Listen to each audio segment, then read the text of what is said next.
Hello, you're looking at our garden. These beautiful flowers are garlic. The weather has gone wonky. Yesterday we had massive amounts of chemtrails, and suddenly NASA changed its weather prediction. These are peas. They're reaching maturity. I'm letting them go to maturity to harvest the peas.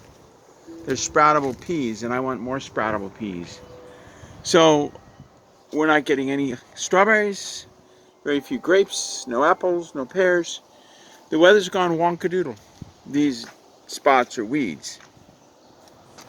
So had a farmer call me and tell me that the Canadian Mounties were throwing weeds in his cattle farm because he refused to do hoochie coochie with a underage girl. I believe it. Anyway, these are, I think, Marion berries. The weather's gone wonky. It's it snowed in Johannesburg when it was 40 degrees out. Now the way you get it to snow is by adding a particular chemical. And it was snowing. Johannesburg, South Africa, where they're planning to have the BRICS meeting here in just a few short weeks, 22nd to 26th of August, I believe.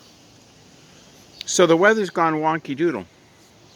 It's good for our crops. We've had 55-degree weather every night and 80 to 90-degree weather in the day. So that's good for our house because we can cool it off at night and keep it cool through the day.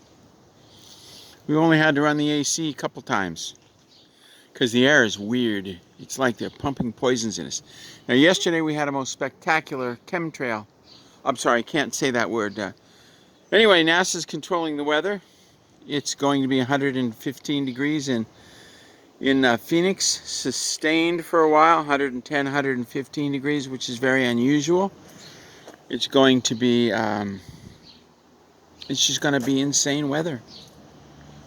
You can expect Rio Grande and Argentina to be 35 degrees, and you can expect Siberia to be 35 degrees, but at times it's 100 degrees. NASA's really pouring on the heat on this one. Of course, the cool mornings make it easier to water the lawn. But you can expect more of that.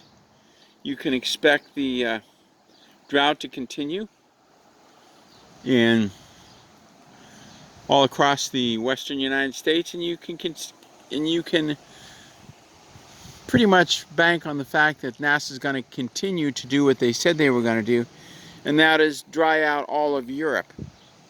So imports and exports are greatly reduced because Europe uses the rivers for transportation, not the railroads. And they don't have that many trucks because they keep the price of gasoline and diesel very high. So they use Rhine River, things like that, and they're all drying out. Because NASA. What did Lucifer say? We're going to heat up the planet and fry your tail. That's what they said on the Lucifer Trust. We're simply going to fry you.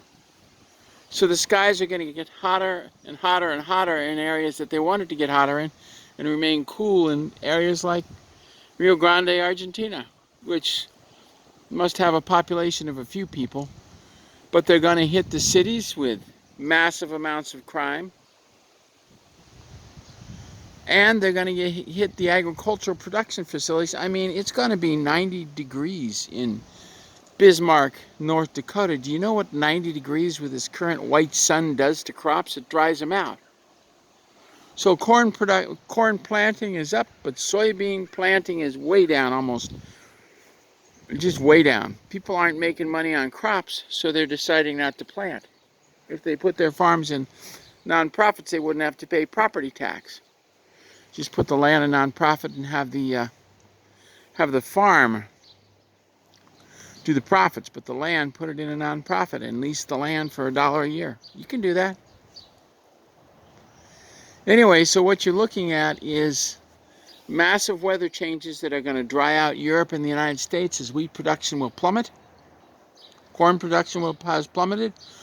Soybean production has plummeted all across the United States and Europe. You're going to see their desire for more massive world conflict, which apparently they're doing now in the Ukraine and in the Congo and in Ethiopia, wherever they find coltan. Not one military expert has been smart enough to put two and two together. The coup in the Ukraine, put together by Victoria Nuland in the State Department, occurred right after they discovered large deposits of coltan in the Ukraine. The revolution in Venezuela occurred the year after they discovered large coltan deposits in Venezuela, and they're moving them through Peru and Colombia. So, of course, there's a revolution in Peru and Colombia. There are large coltan deposits discovered in Ethiopia, i.e., the revolution in Ethiopia, and on and on and on and on it goes. Coltan, the metal of conflict.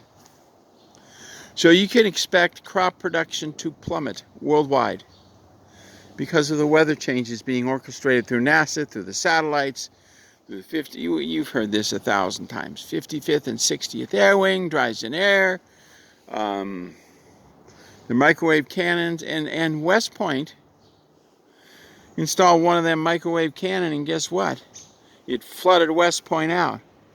The whole Pennsylvania, New York region, floods, floods, floods. All directed and organized through our illustrious partners in NASA. Aren't you proud to fund NASA? To pay taxes to fund NASA?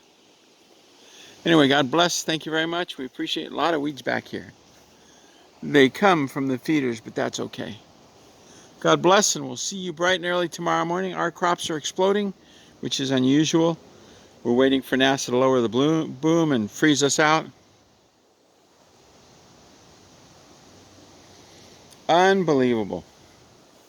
God bless. Thank you very much. We appreciate each and every one of you. And there's not a lot we can do about it as long as we have presidents that are gutless wonders and refuse to eliminate these federal agencies. There's nothing we can do. It kind of goes like this. The UN had a broadcast, "How dare you want to live?" Kamala Harris just said green energy is all about population reduction here in the United States and in Europe. So we can accept 350 million refugees according to the UN. Anyway, God bless. Thank you very much. We appreciate each and every one of you. And we'll see you bright and early tomorrow morning. Unbelievable. This is brought to you, of course, by collagen that I use on a daily basis.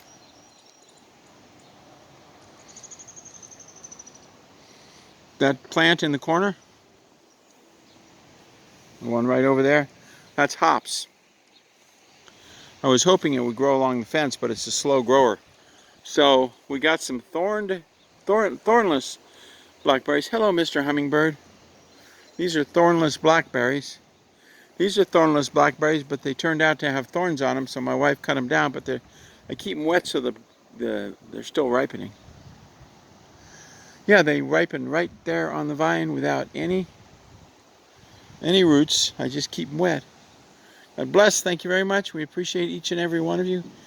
And we'll see you bright and early tomorrow morning.